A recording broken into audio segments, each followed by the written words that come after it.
ஓம் நமச்சிவாய. சென்னையில் அமைந்திருக்கும் பாடல் பெறாத சிவஸ்தலங்களை எல்லாம் நாம் பார்த்து கொண்டிருக்கின்றோம்.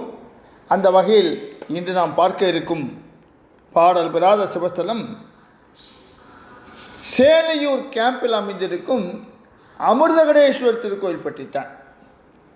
சென்னையின் திருக்கடவூர் என்று அறியப்படும் இந்த திருக்கோயில் சென்னை தாம்பரம் ரயில் நிலையத்திலிருந்து 2 கிலோமீட்டர் சேலையூர் கேம்ப் ரோடிலிருந்து 10 நிமிட நடையில் நாம் இந்த கோவிலை சென்று அழைத்துவிடலாம்.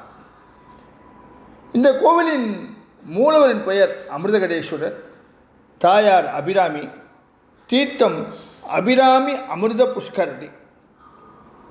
இந்த ஸ்தலத்தின் சிறப்பு, இங்கு சுவாமியும் அம்பாள் இருவருமே சுயம்பு என்பது மிகவும் சிறப்பான விஷயமாகும். கோவிலுக்குள்ளாகவே அபிராமி அமிர்த புஷ்கரணி திருக்குளம் அமைந்திருக்கின்றது.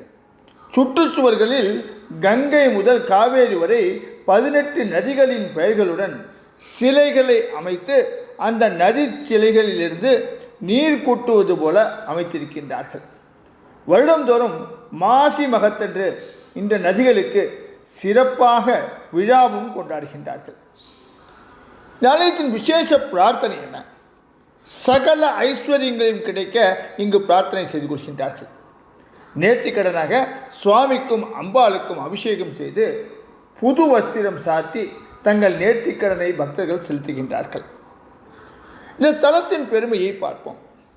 மாசி மகத்தன்று 18 நதிகளின் புனித நீர் கொணரப்பட்டு ஹோமங்கள் வளர்த்து 18 குடங்களிலே இருக்கின்ற தீர்த்தத்தால் நதி தேவதைகளுக்கும் தனித்தனியாக பூஜை செய்து பின்னர் இந்த 18 நதி நீரை திருக்குளத்தில் கலக்கின்றார்கள்.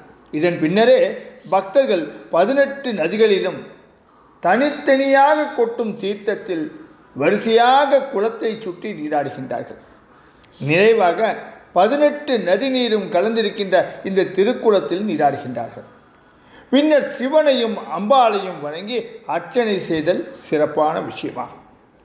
ஸ்நானம் செய்ய இயலாத பக்தர்கள் தலையில் இந்த நதி நீரை பிரதோஷித்துக் கொள்கின்றார்கள். திருக்கடையூரில் நடைபெறும் சசியத்த பூர்த்தி ஹோமம் போன்று இங்கும் மாதத்துக்கு 4-5 சசியத்த பூர்த்தி ஹோமங்களை அவரவர் வசதிக்கேற்ப எளிமையாக நடத்தி கொள்கின்றார்கள். அபிராமிக்கு சிறப்பானது தை அமாவாசை அன்று மாலை 4:30 to 5 மணிக்குள் அபிராமி அந்தாதி பாட ஆரம்பிப்பார்கள். ஒவ்வொரு பாடலின் முடிவிலும் கூடை புஷ்பம் அம்பாளுக்கு அபிஷேகமாக சமர்ப்பிக்கப்பட்டு தீபாராதனை நடைபெறுகின்றது.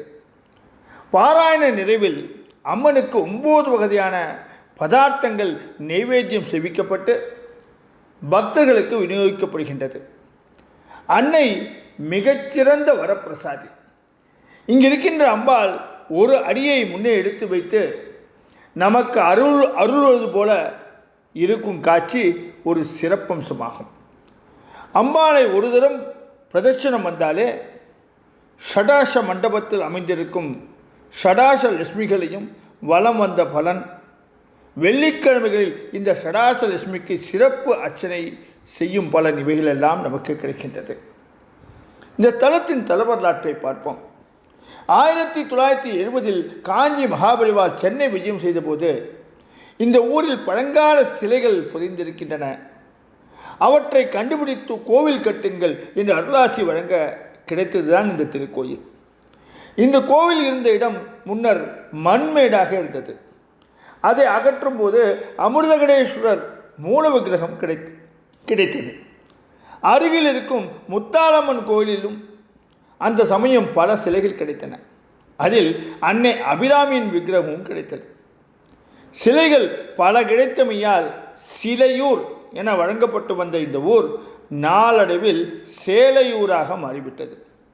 1972ஆம் ஆண்டு கிராம பெரியோர்களால் முதலில் அபிராமி அம்மன் கோவிலும் அமிர்தகடேஸ்வரர் கோவிலும் புதுப்பிக்கப்பட்டு கும்பாபிஷேகம் நடைபெற்றது.